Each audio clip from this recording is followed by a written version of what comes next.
repassarem les nocions bàsiques per treballar en l'entorn tecnològic que us ofereix la universitat.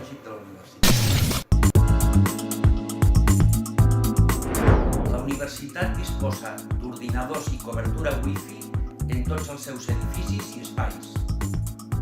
Quan us matriculeu, us donen un usuari i una clau de pas. Aquesta clau us permet accedir a qualsevol ordinador de la universitat i a la intranet La meva UDG des de qualsevol lloc.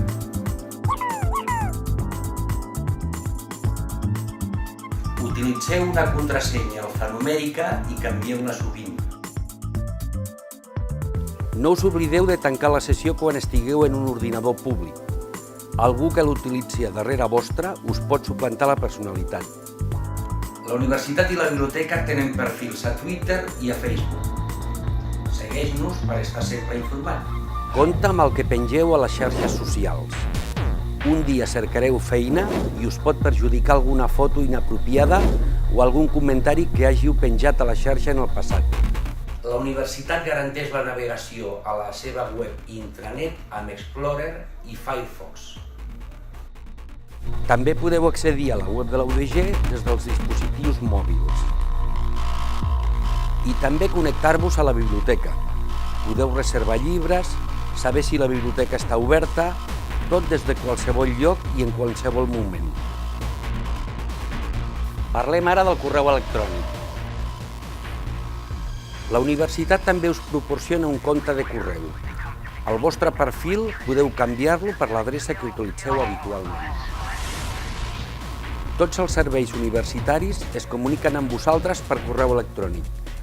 Obriu-lo sovint i vigileu que el vostre nom i cognom siguin visibles. També és recomanable no deixar el subjecte del missatge buit, tenir cura del llenguatge que s'utilitza i utilitzar còpies ocultes per garantir la privacitat dels vostres contactes. I un últim consell, aneu amb compte amb els drets d'autor. Tot el que hi ha a la xarxa té un propietari. Si s'utilitza sense citar la font, estareu cometent plagi. Per evitar-ho, cita en els teus treballs sempre el que utilitzis o agafa imatges i música de bancs de dades gratuïts. Si necessites algun aclariment, adreça't al tècnic informàtic de la teva facultat o pregunta'ns a la biblioteca.